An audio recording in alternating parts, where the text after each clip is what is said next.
You know that kind of love where two people keep circling each other for years, pretending they're just friends, while everyone around them can see the truth they're too scared to face. This is that story, the quiet heartbreak of a woman who waited, and the man who didn't realize how much time he was wasting, until one single night refused to let them lie to themselves anymore. Part 1. The Girl Who Learned to Wait. The first time Sandra saw him, the world was loud. Cables everywhere, cameras on cranes, people shouting call times and lighting cues. It was just another movie set, just another day of pretending to be someone else, but something about that morning felt different. She was running late, clutching a cup of coffee that was already going cold, rehearsing her lines under her breath, when she heard his laugh from across the soundstage, low, unforced, the kind of laugh that made you feel like the air had opened up. She turned, annoyed at being distracted, and saw him leaning against a metal railing, listening to a crew member tell some ridiculous story. His hair fell into his eyes, his clothes were simple, and yet there was a stillness about him, like he was perfectly comfortable not trying to impress anyone. When their eyes met for the first time, it wasn't fireworks. It was stranger than that. It felt like recognition, as if she had just bumped into someone she hadn't seen in a very long time, someone she should have remembered. On paper, they were just co-stars. Two professionals hired to sell chemistry to an audience that would never know how much of it was real. But from day one, there was a softness in the way he looked at her, a careful attention in the way he listened. He'd offer her his jacket when the set got cold, not in some grand romantic way, but with a quiet, instinctive kindness, like warmth was something he owed her for free. She noticed the way he thanked every crew member by name, the way he never complained even when the hours stretched past midnight. The more she watched him, the more she realized, this was not a man playing humble. This was someone who had no idea how famous he was supposed to be. At first, she told herself it was just admiration. She liked him. She admired his work ethic, his gentleness, his strange, almost shy humor. She would go back to her trailer at night and replay their conversations, laughing at jokes that hadn't even been that funny, pre-writing clever replies she'd probably never actually say. And every time someone teased them, "You two look good together, you know that," she would roll her eyes a little too dramatically, because if she didn't, the truth might show up in her face. He, on the other hand, treated her with the steady, almost sacred respect of a man who has decided that his feelings, whatever they were, didn't matter as much as her comfort. When they filmed a stunt, he'd check if she was nervous before his own safety. When she messed up a line, he'd make a bigger mistake right after, just so the crew would laugh at him instead of at her. There were 100 tiny acts of courage in the way he protected her without ever making her feel small, and every one of them dug a little deeper into her heart. But kindness can be dangerous when it arrives wrapped in friendship. The more they grew close, the more she felt the line between us and just us as co-stars blur. Some nights after shooting, they'd sit in folding chairs under a buzzing streetlight, sharing takeout and talking about books, childhood fears, the weird loneliness of fame. He'd listen with his whole body, shoulders turned toward her, eyes steady, phone forgotten. And each time he said, "I get it," she believed him. What she didn't know was that he had drawn an invisible circle around their connection. In his mind, he was there to be her friend, not her complication. He cared about her too deeply to risk breaking the fragile, shimmering thing they had by asking for more. So when the interviews came and the journalists leaned forward with their practiced smiles, "So, any romance off screen?" he would laugh softly and say the same line every time, "We're just good friends. I'm lucky to know her." And every time he said it, a part of her heart agreed, while another part quietly cracked. The years that followed turned into a strange kind of waiting room. Projects came and went. Other people walked into their lives and tried to love them, but nothing ever felt quite the same. She watched him from a distance as his career took him from one iconic role to another, always carrying that same gentle humility, that same careful gratitude.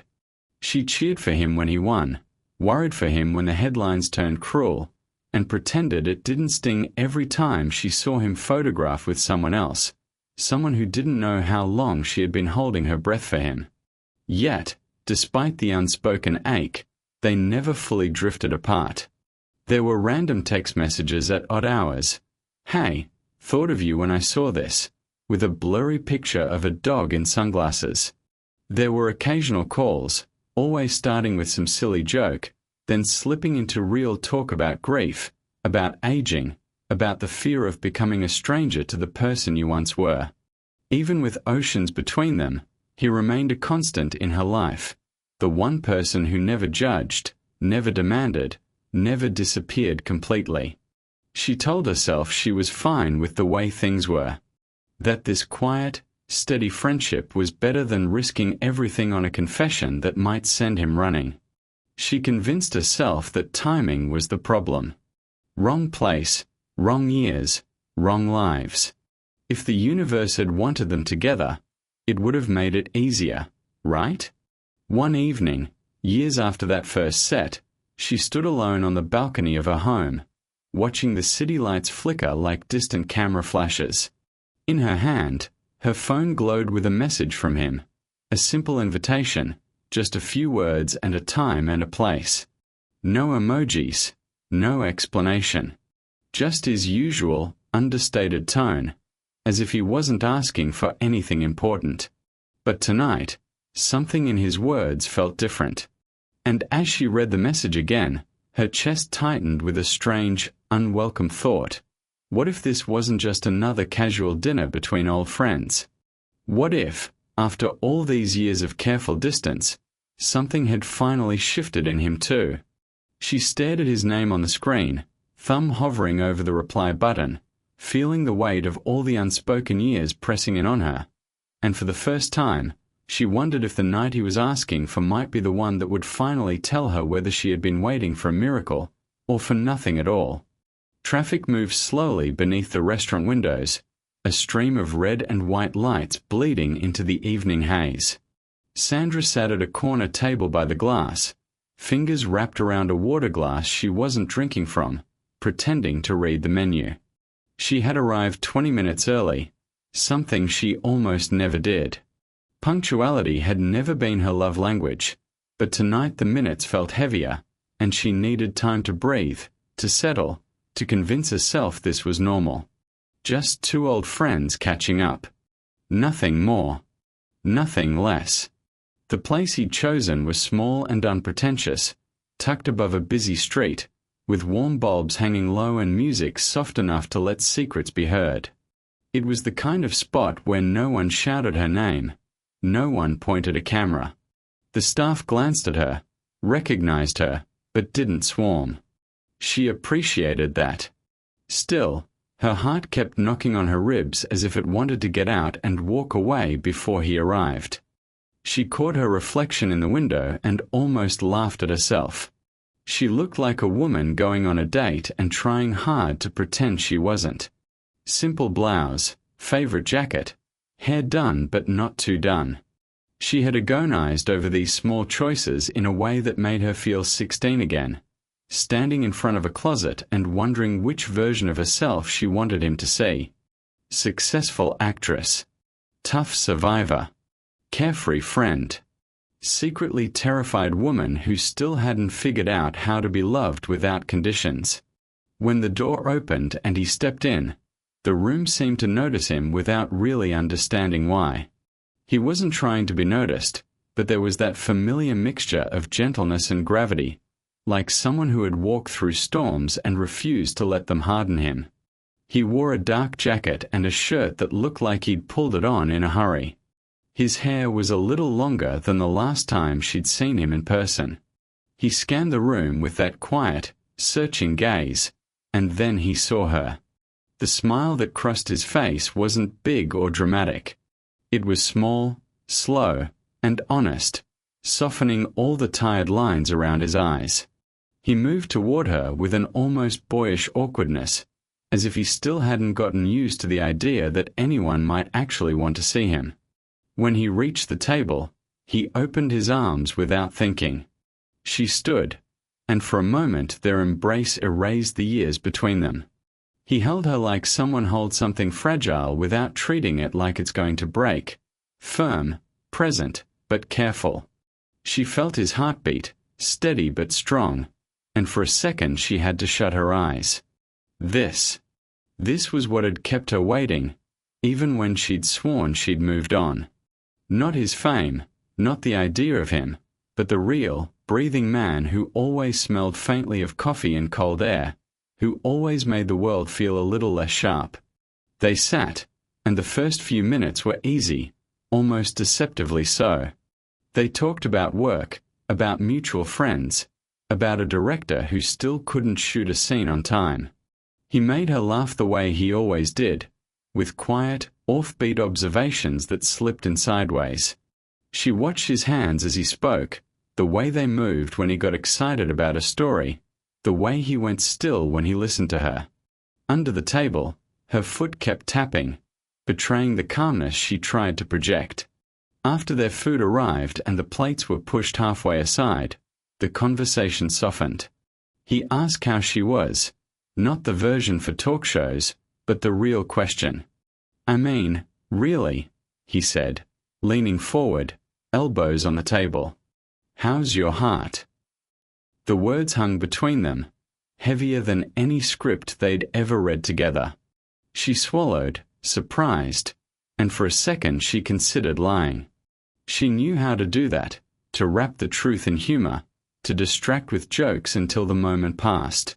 But then she looked at him, really looked.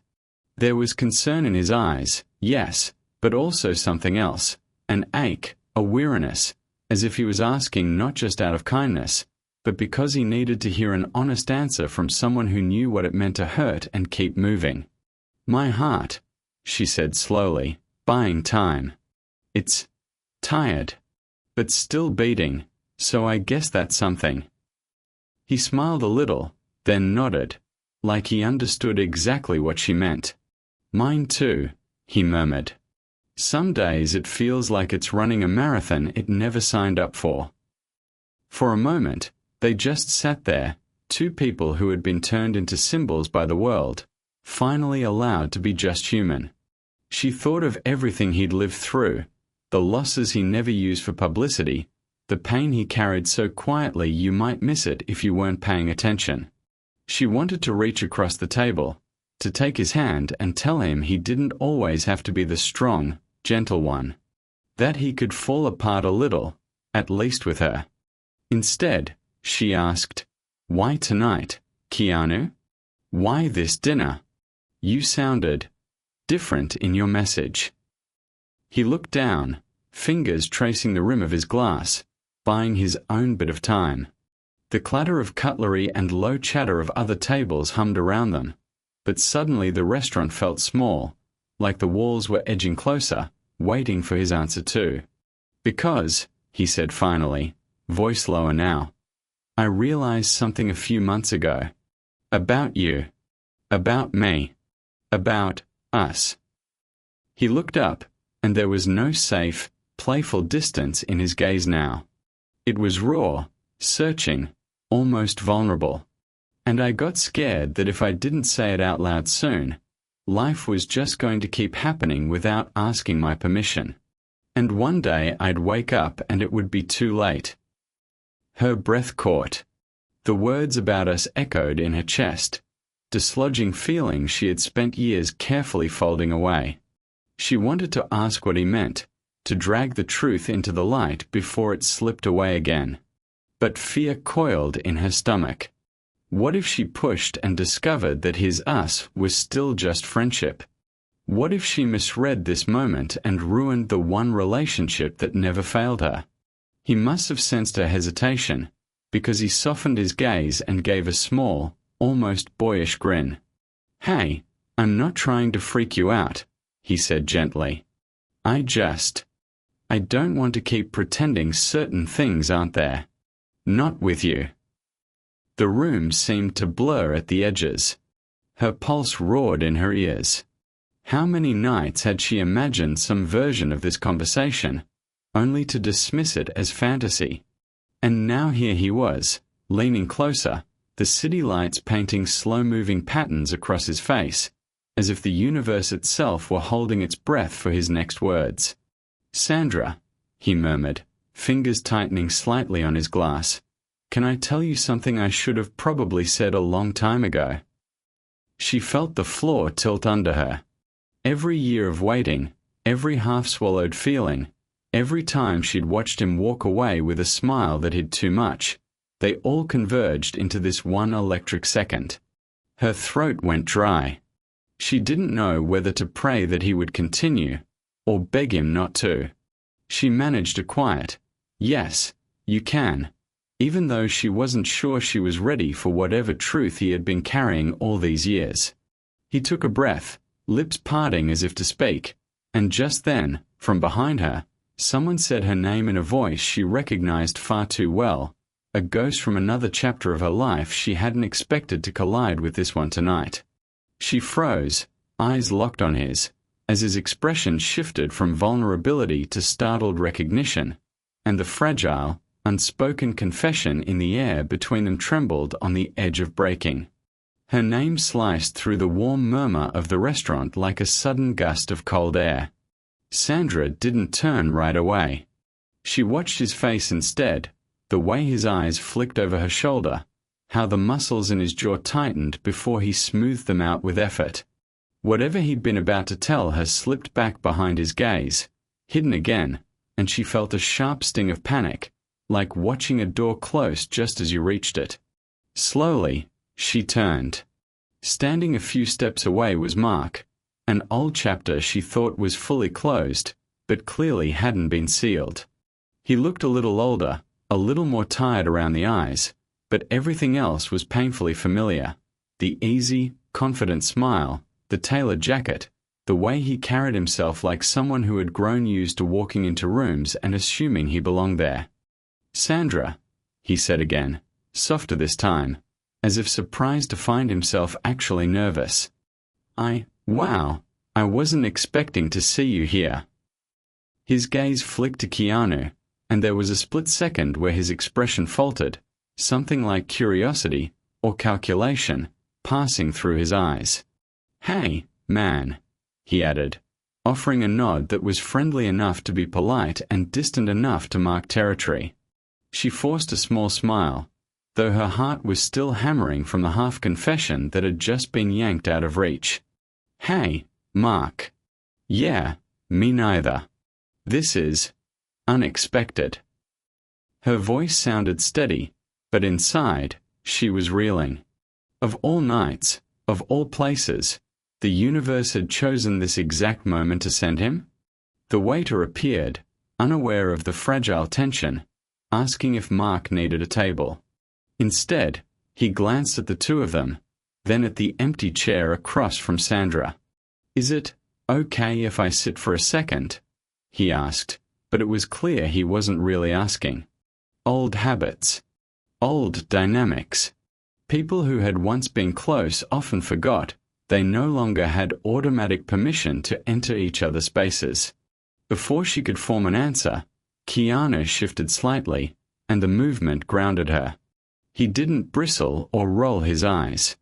He just straightened in his chair, posture calm but attentive, like a man who understood that life loved to test the very moments you were finally ready to be honest. He glanced at her, as if to say, "It's your call. I'm not going anywhere." She took a breath. "Just for a minute," she said to Mark, gesturing to the chair. "We are in the middle of something." The words were gentle, but clear. She wanted there to be no confusion. This night already had a center, and it wasn't him. Mark sat, adjusting his sleeves, that familiar cologne hitting her with a rush of half-forgotten memories. Good ones, bad ones, twisted together in a knot she'd spent years untying.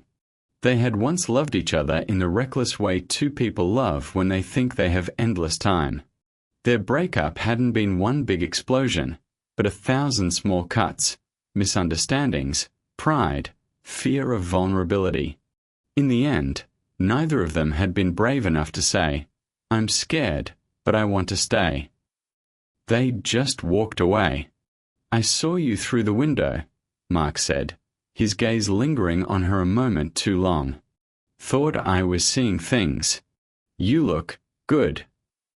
He smiled, but there was an undercurrent there, a faint nostalgia, maybe even regret. Then he turned to Keanu. "You two are out together?" he asked, tone light, like it was just small talk. She heard the unspoken question beneath it. "Is this serious?"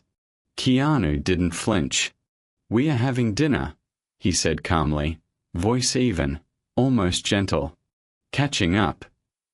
He didn't elaborate, didn't claim anything, but he also didn't distance himself. There was no nervous laugh, no just friends disclaimer. For the first time in years, he seemed unwilling to hide behind that old, safe line. Sandra felt something inside her shift at that. A subtle, quiet courage. He could have given them the easy out, the label that kept everything comfortable, but he didn't.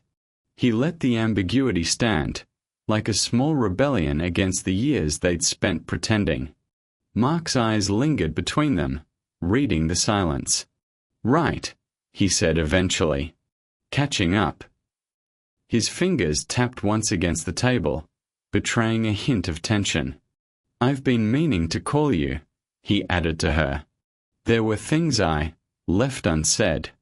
Stuff I wanted to apologize for." Her chest tightened. She hadn't expected this. An old ghost asking for closure on the very night another man had finally been ready to open his heart. Life, she thought bitterly, had a dark sense of timing. "Mark," she said gently, "that's kind of a long conversation. Maybe not for tonight." He nodded, swallowing. "I get it. I do. It's just, I've been thinking a lot about how I left things. How unfair I was when your career got busier than mine. How I made it feel like you had to choose between your work and us." His eyes were glossy now, and though part of her stayed guarded, another part, a kinder, older part, felt the sting of his vulnerability. He was not the villain of her story. He was just a man who hadn't known how to love without insecurity. Keanu watched quietly, his gaze soft but alert. He didn't interrupt. He didn't sigh or shift in irritation. Instead, he gave her the space to respond, even though she could sense this was hard for him too. That, more than anything, reminded her why she'd waited so long. His kindness wasn't just for show. It held even when it hurt him. "Thank you," she said to Mark, her voice low. "It means a lot to hear you say that. We both made mistakes. We were young in the wrong ways." She offered a faint smile. "But I don't hate you. I never did. I just had to protect what was left of me." A silence settled, thick with old history and new boundaries. Mark nodded, eyes shining with something almost like relief. "I'm glad," he whispered. Then, after a beat, he looked between them again. "I should let you get back to your night." He started to rise, then paused, hesitating. "I don't know what this is between you two," he said carefully, "but don't let fear ruin it. Like I did. Some people, they don't come around twice." The words landed like a quiet bell in her chest, resonating deeper than he probably intended. She glanced at Keanu, who met her eyes with a look that held both surprise and something else, a question, maybe even a silent wish. "Good night, Sandra," Mark added softly. "And good to see you, man." He gave Keanu a respectful nod before walking away, leaving a strange stillness in his wake. For a few seconds, they both just sat there, letting the room settle back into itself. The music flowed in again, distant conversations resumed their normal rhythm, and the world outside the windows kept moving, unaware that inside, two people were balancing on the edge of a turning point. "Well," she exhaled, half laughing, half shaken. "That was a plot twist." Keanu smiled faintly, but there was a seriousness in his eyes now that hadn't been there before. "You okay?" he asked, his voice softer than the music. "I think so," she said. "That was closure, I guess. Or something close to it." She looked down at her hands, then back up at him. "I didn't expect my past to pull up a chair to our table tonight." "Yeah," he murmured. "It has interesting timing."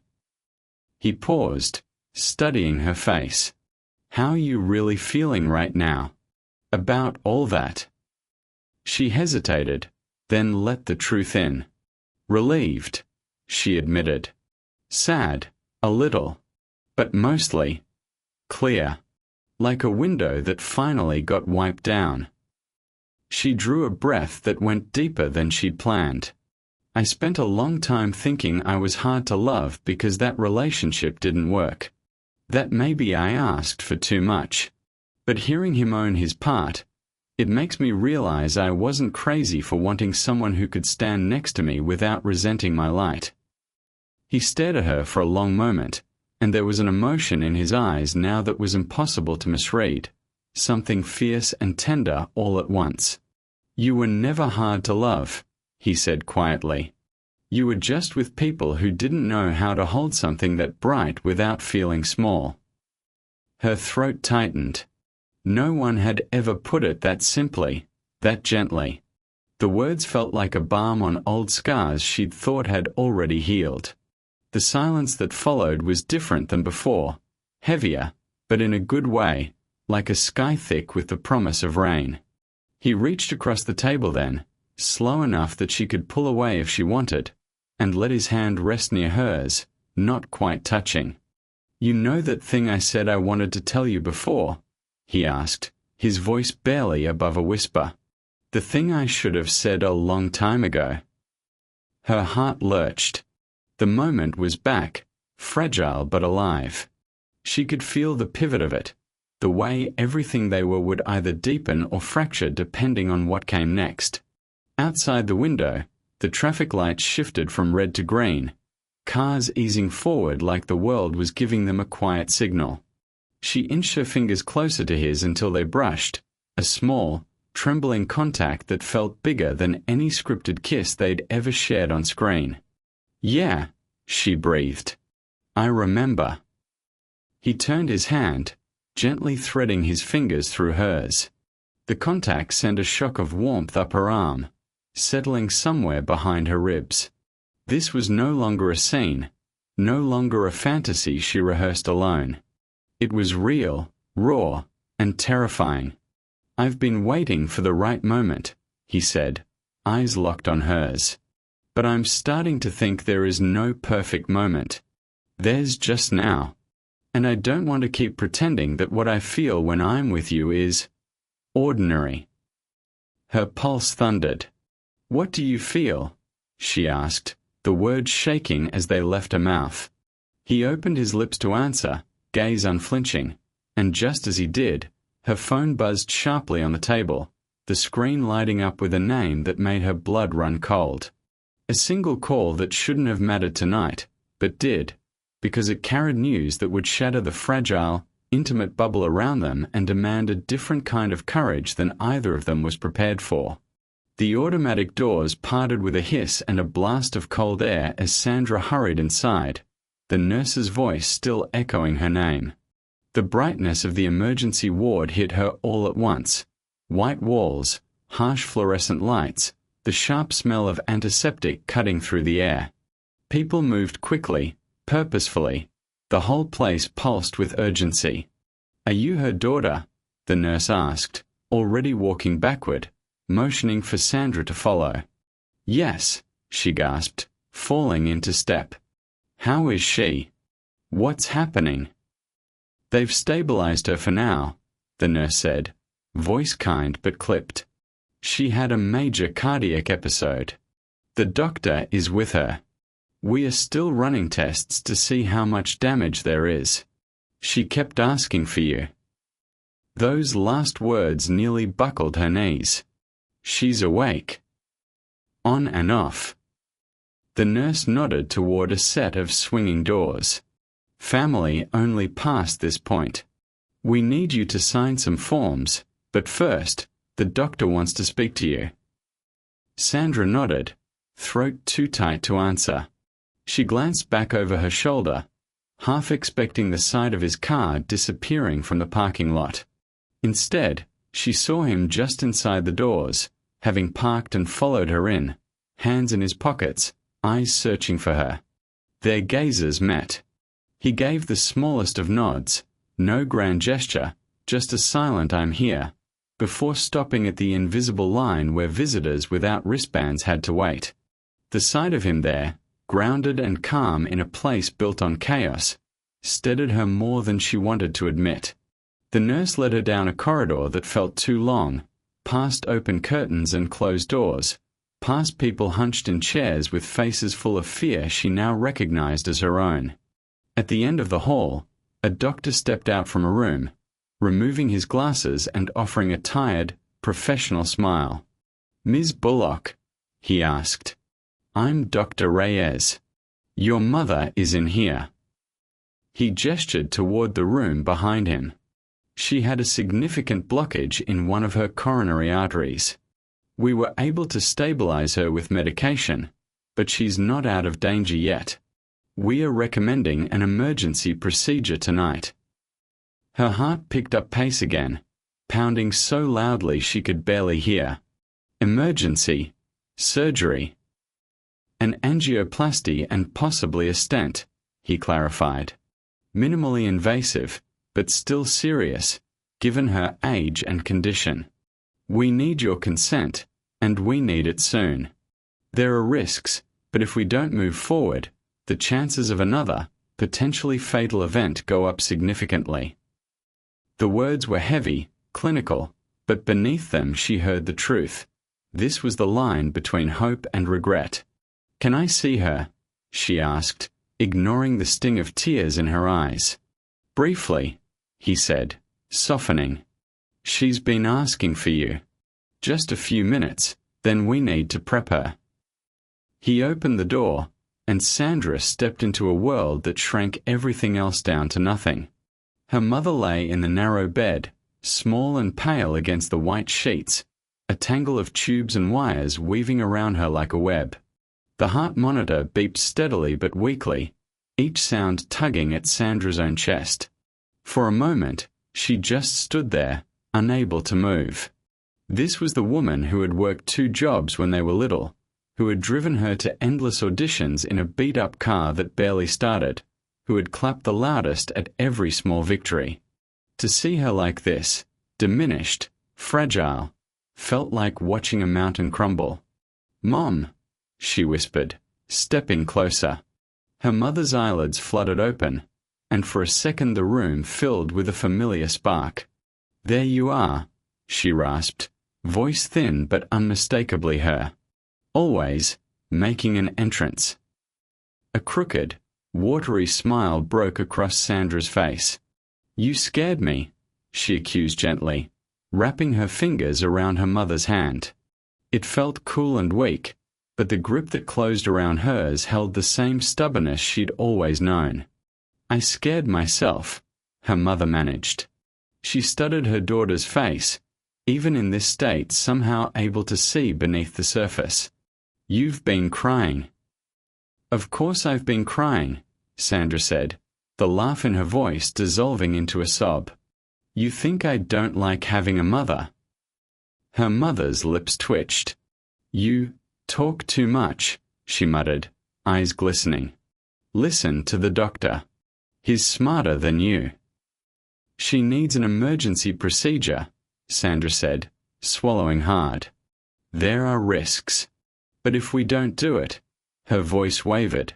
She couldn't finish. Her mother looked at her with that steady, no-nonsense gaze she'd grown up with. "We do it," she said simply. "I'm not going anywhere yet.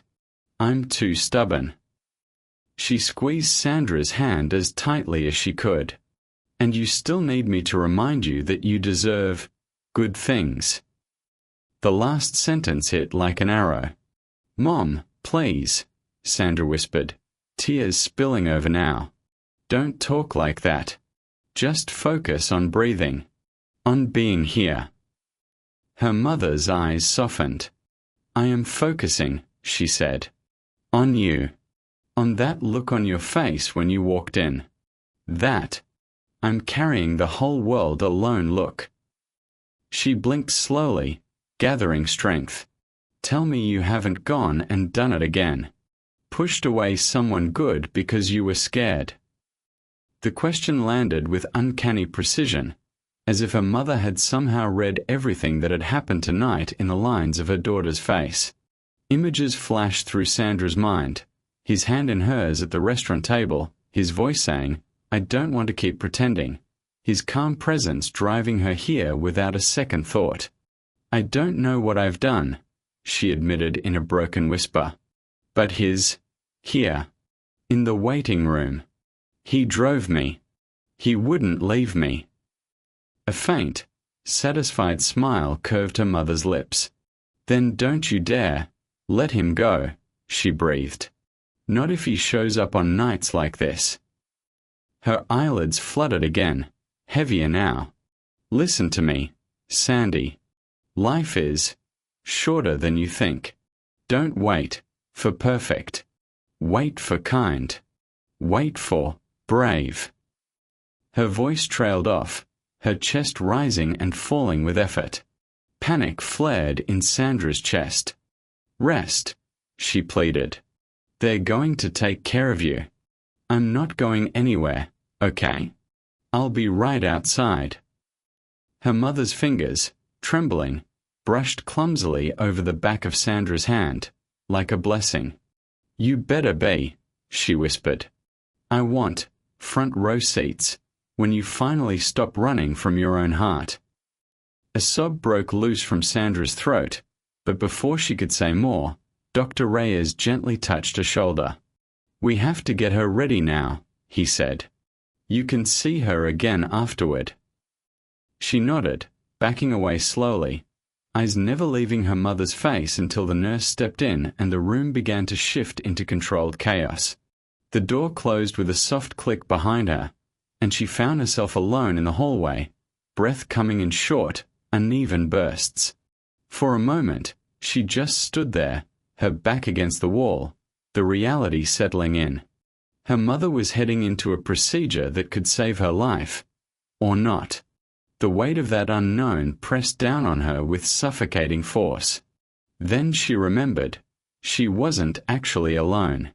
She pushed off the wall and walked back down the corridor, past the worried faces and humming machines, until she reached the sliding doors to the main waiting area. As they parted with a whisper, she saw him immediately. He was sitting in a hard plastic chair, elbows on his knees, hands loosely clasped, staring at the floor with a look that told her his mind was far away, perhaps in some other hospital hallway, some other long night he'd had to endure. When he sensed her, he looked up. There it was again, that quiet, unwavering concern. No impatience. No distraction. He rose as soon as he saw her, stepping toward her, leaving just enough space that she could choose whether to close it. How is she? He asked. They're taking her into an emergency procedure, she said, the words tumbling out. There's a blockage. They stabilized her, but it's bad. If it goes wrong. Her voice cracked, and the rest of the sentence dissolved into a choked breath. He didn't hesitate. Slowly, carefully, he opened his arms, offering, not insisting. Come here, he said softly. For once, she didn't overthink it. She stepped into him like stepping into shelter from a sudden storm. His arms folded around her, firm and steady, his chest a solid wall against which her shaking finally had permission to show. He didn't say, "It's going to be okay." He knew better than to offer promises he couldn't keep. Instead, He just held her while she shook, while tears she'd been holding back since the phone call soaked into his shirt. "I'm right here," he murmured into her hair. "I've got you." The words unlocked something deep inside her.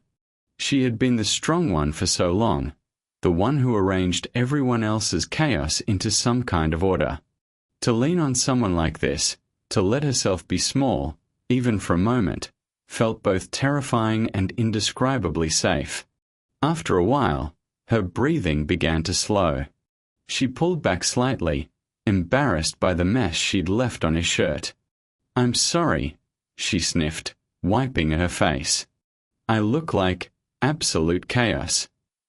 He gave a small, lopsided smile. "You look like someone who loves her mother," he said. "That's never chaos. That's courage in real time." She let out a wet laugh, shaking her head. "You always do that," she muttered. "Turn my breakdowns into something poetic." "I just call it like I see it," he replied, eyes warm. He glanced toward the double doors leading to the surgical wing. "Did the doctor say how long it'll take?" "An hour, maybe more," she said. "They're going to update me when she's out of surgery."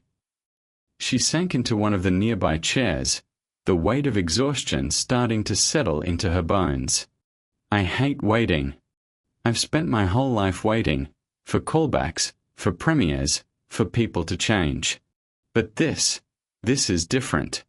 This is waiting with no guarantee that the ending won't break you." He sat beside her, close but not crowding, his knee just brushing hers. "Yeah," he said quietly. "This is the hardest kind of waiting." His gaze went distant for a second, clearly pulled toward his own ghosts. "I've been in that room," he admitted. "Different hospital. Different person. Same feeling. You can't bargain with time. All you can do is decide who you're going to be while it's passing." She studied his profile, the way the fluorescent lights carved tired lines into his face, lines that made him somehow more beautiful because they were real. "Who were you?" she asked softly. "In that room." He swallowed, considering. "Angry," he said. "At the universe. At myself for all the things I hadn't said. But under that, grateful. That I could be there at all. That I wasn't wasting that time pretending I didn't care as much as I did." He glanced at her. "That's why I didn't let you come here alone tonight. I know what regret feels like. I don't want that for you." The confession settled between them, a quiet act of intimacy that had nothing to do with romance and everything to do with love in its rawest form. She felt her throat tighten again, but this time it wasn't just from fear.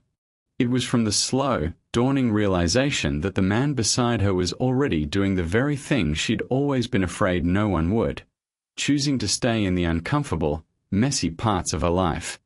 Minutes stretched, bending weirdly around them as they sat in that harshly lit room. People came and went. A vending machine hummed in the corner. Somewhere down the hall, a child laughed, a bright, improbable sound in a place like this. After a long silence, she spoke, her voice steadier now. "You know what my mom said?" she asked. "In there, lying in that bed with all those machines." She drew a shaky breath. "She told me not to wait for perfect. To wait for kind. For brave." She turned to face him fully. "She told me not to run from my own heart." His eyes met hers, searching, something vulnerable flickering there. "She sounds pretty wise," he said quietly. "She is." A small, incredulous smile ghosted her lips. "And annoyingly perceptive. She asked me if I'd pushed away someone good again. And I told her, you were here." She held his gaze. "That you drove me. That you wouldn't leave." His breath hitched almost imperceptibly. The space between them tightened, charged not with the light flirtation of two actors, but with the heavy, honest weight of people standing on the edge of something real. "And what did she say?" he asked, his voice barely above a whisper. "She said, 'Don't you dare let him go, not if he shows up on nights like this.'" Her eyes shone, not just with fear now, but with something softer. "Then she said she wanted front row seats when I finally stopped running from my own heart." Silence dropped over them like a soft curtain. He looked at her as if the words had knocked the wind out of him. For once, he didn't have a ready reply, no gentle joke to ease the tension.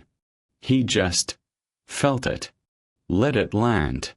"Sandra," he said at last, her name weighted with years of unsaid things, "there's something you should know about my heart." He paused, gathering himself, making sure she was really listening. "It hasn't been running away from you. Not for a very long time. It's been quietly waiting. Patiently. Maybe too patiently." Her chest tightened, her pulse roaring in her ears. He had never spoken like this to her before. No safety net of humor, no retreat into friendzone phrases. This was naked honesty, more terrifying than any script they'd ever performed.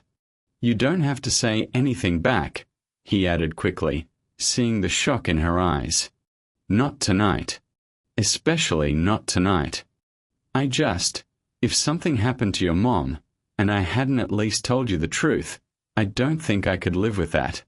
Not on top of everything else I've already lost." He exhaled slowly. "I care about you. Not just as someone I work with, not just as a friend I text memes to at 2 a.m. I care about you in all the ways I've been too afraid to name." Her vision blurred again, but not just from grief this time. It was as if the years between them were rearranging themselves, rewriting every shared glance, every almost touch, in the light of his confession. "Why didn't you ever say anything?" she whispered. "All this time." He gave a faint, rueful smile. "Because I thought you deserved someone simpler. Less broken. Someone whose life wasn't a string of griefs held together with duct tape and dark humor." He looked down at his hands, then back at her. "But sitting here tonight, watching you walk into that room, feeling my chest cave in at the thought of you getting bad news alone, I realized I've been lying to myself. You don't need perfect. You never have. You just need someone who shows up. And I know how to do that, even when my hands are shaking." Her breath shuddered. Something inside her that had been braced for disappointment, for abandonment, slowly, cautiously, began to unfurl. His words weren't smooth or rehearsed. They were clumsy in places, raw around the edges. That was how she knew they were real. Before she could answer, before she could even begin to piece together how to respond to a love that had apparently been waiting just as long as hers, the doors at the end of the hall swung open. Dr. Reyes stepped out, scanning the waiting room. Their fragile, intimate bubble shattered. "Ms. Bullock," the doctor called, his expression grave but unreadable from this distance. "Can you come here, please? We need to talk about your mother." Her legs felt like they were filled with sand as she stood. For a second, the room wavered, the fluorescent lights too bright, the air too thin. She felt his presence at her side before she saw him, Keanu rising with her, instinctively matching her pace, close enough that his shoulder brushed hers as they walked toward the doctor. Dr. Reyes stood just beyond the sliding doors to the surgical wing, his expression steady, practiced, carrying the heaviness of a man who'd had to deliver every kind of news. Sandra's pulse pounded so loudly she could barely hear. "Is she?" Her voice cracked. She swallowed hard, forcing out the words. "Is my mom okay?" For the briefest heartbeat, the doctor's face didn't give anything away. Then his expression softened. "She made it through," he said. The world exhaled around her. Her knees almost buckled with relief. A sound, half sob, half laugh, escaped her throat as a hand flew to her chest. "We were able to open the blocked artery and place a stent," he continued. "There is some damage to the heart muscle, but we caught it in time. She'll need close monitoring, lifestyle changes, and cardiac rehab, but she's stable. She's in recovery now. You can see her in about 20 minutes. Tears blurred her vision. "Thank you," she whispered, over and over, the words suddenly too small for what she felt. "Thank you." Dr. Reyes gave a tired smile. "Don't thank me. Thank whoever got her here fast and whoever she's still fighting to stay for." He glanced meaningfully at Sandra, then at the man standing quietly beside her. A strong heart helps, but so does having something, or someone, to live for. When the doctor left, the hallway seemed to widen again. Sound rushed back, machines beeping, nurses walking, the distant hum of hospital life continuing its relentless rhythm. But inside her, something else was happening. A rearranging. A deep, steadying shift. She turned to him. "We caught it in time," she said, breathless, as if saying it twice made it more real. "She's okay. She's actually okay." The relief on his face mirrored her own. His shoulders dropped, a small, almost imperceptible tremor of emotion passing through him. "Good," he murmured. That's really good." It struck her, suddenly, how fully he'd been carrying this with her, how the fear in his eyes hadn't just been for her pain, but for her mother's life. That level of empathy, that depth of feeling, was not casual. It was not friendship with a convenient exit. "Thank you for staying," she said quietly, the words carrying more weight than they sounded. "You didn't have to." "Yeah," he replied, eyes soft. "I did." They walked back to the waiting area, but the chairs felt different now. The sharp dread had loosened its grip, leaving behind a strange, glowing vulnerability. She sank down, exhaustion finally catching up to her. He sat beside her once more, close enough that their shoulders brushed. Silence settled between them, a gentler, less desperate silence this time. Not the silence before a storm, but the kind after one, when you survey what's left and decide what to rebuild. She thought about her mother's words. Don't wait for perfect. Wait for kind. Wait for brave. She looked at him, really looked. At the quiet strength in the set of his jaw. At the faint smudge of tears on his shirt where she'd cried into him. At the tenderness he hadn't tried to hide when he'd talked about his own regrets, his own ghosts. Earlier, she began slowly, fingers twisting together in her lap, before the doctor came out, you said your heart hasn't been running away from me. Not for a long time. He went very still, watching her carefully, like a man who'd placed the most fragile thing he owned on the table and was waiting to see if it would be returned or broken. She took a breath that trembled and steadied at the same time. I need you to know something, she said. I've been waiting, too. For years, I told myself it was just a crush that never fully died. Or nostalgia for a time when things were simpler. But that wasn't it. I was waiting for you to be sure. Her throat tightened. And for me to be brave enough not to run when you finally were. The tension in his shoulders eased, replaced by something like stunned hope. Sandra. I was terrified, she pushed on, needing to get it all out before fear could change her mind. You were this constant in my life, the one good thing that never turned sour. And I thought, if we try and it breaks, I'll lose my best friend. I'll lose the one person who's always been gentle with my heart. So I told myself that friendship was enough. That waiting from a distance was safer than risking everything up close. She shook her head, a small, incredulous laugh escaping. But tonight, seeing you drive me here, sit with me, hold me when I fell apart, made me realize I've been lying to myself. This isn't safer. It's just lonelier. His eyes shone, the emotion in them barely contained. You have no idea how many times I wanted to say something, he admitted, voice low. But I'd see you laughing with someone else, or read an interview where you said you were focusing on work, and I'd think, who am I to complicate her life any more than it already is? So I stayed quiet. I convinced myself that loving you from just over this line, he gestured softly between them, was enough. She met his gaze steadily. Is it? He held her eyes for a long moment, then shook his head, the ghost of a sad smile on his lips. Not anymore. A slow, trembling warmth spread through her chest. Out in the corridor, a nurse laughed at something, a bright sound cutting through the sterile air.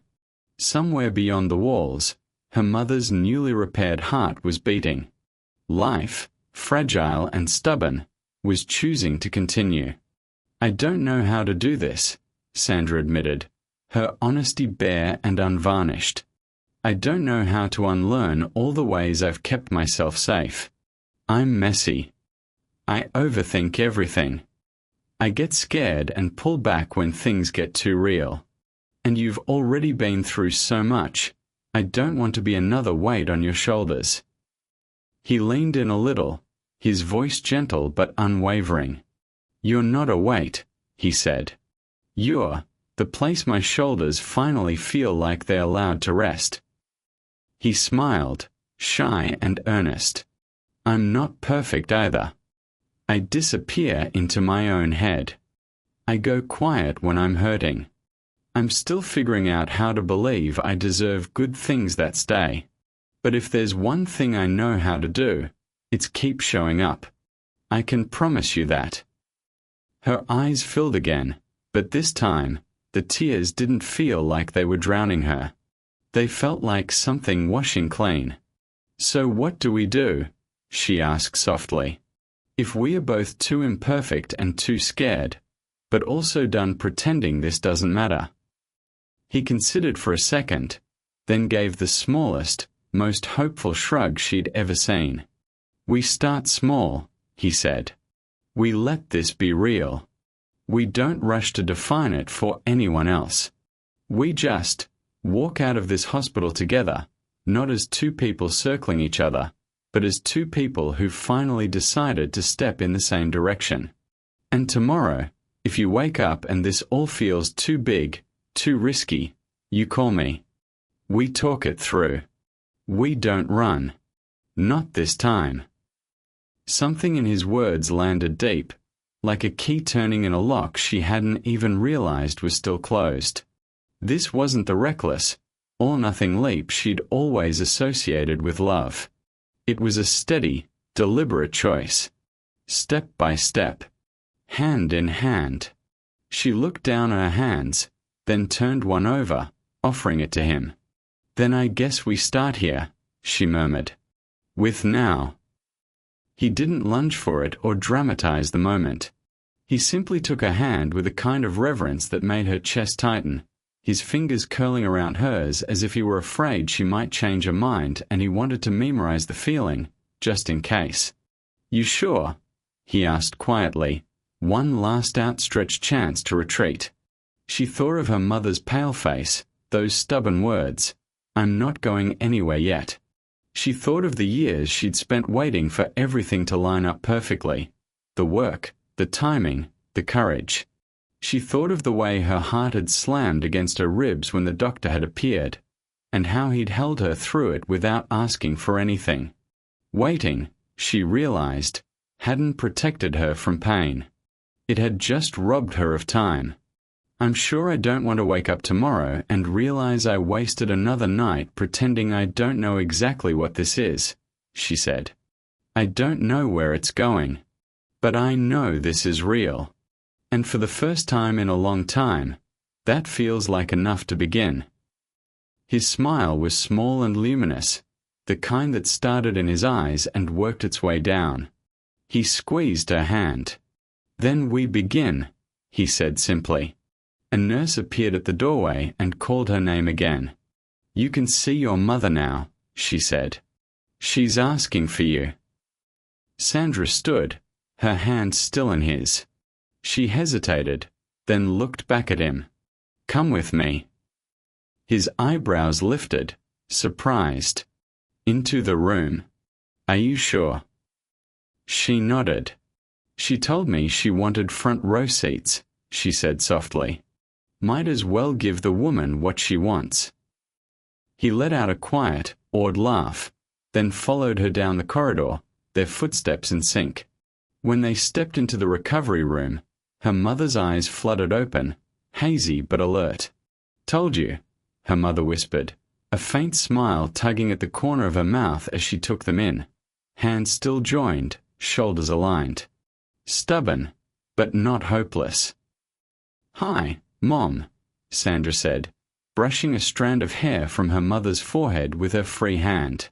"You gave us a scare." "Good," her mother croaked. "Maybe now you'll stop wasting time." Keanu stepped closer, careful and respectful. "I'm really glad you're okay," he said softly. Her mother studied him for a long, evaluating beat, then looked back at her daughter. "He stayed?" she asked. "Yeah," Sandra said, emotion thick in her voice. "He stayed." Her mother's eyelids drooped, a satisfied contentment softening her features. "Then so should you," she murmured. "Both of you. With each other." As her mother drifted into a healing sleep, Sandra felt his fingers tighten gently around hers. The machines beeped softly, a rhythmic reminder that hearts, even damaged ones, could find a way to keep beating if given enough care, enough time, enough reason. They left the room quietly, the door closing behind them with a soft click. In the dim hallway, away from the machines and monitors, life felt fragile and new. "So," he said, voice low, "what now?" She looked at him, really looked, and for once didn't search for all the ways this could go wrong. Instead, she saw the man who'd shown up when everything fell apart. The one who'd waited years not just out of fear, but out of respect. The one who was still here, even after the cameras, even after the almosts. "Now," she said, sliding her fingers more firmly into his, "we go home. We sleep. We visit my mom again tomorrow. And we see what it's like to stop waiting and start actually living whatever this is." "And if it scares you?" he asked gently. She smiled, a little shaky but real. "Then I tell you. And you stay." He nodded once, certainty in his eyes. "I stay." They walked back through the hospital doors into the cool night air, no longer orbiting each other in cautious circles, but moving forward side by side. The city lights shimmered in the distance, indifferent and endless, but for them, the world had narrowed to something much simpler and far more precious. A second chance at love that had waited patiently for years, and a single night that had finally given them the courage to claim it. Behind them, in a quiet room, her mother's mended heart kept beating, steady, insistent, a living reminder that some things were worth the risk of breaking. And for the first time in a very long time, Sandra's own heart beat in answer, not in silent, unspoken longing, but in open, terrifying,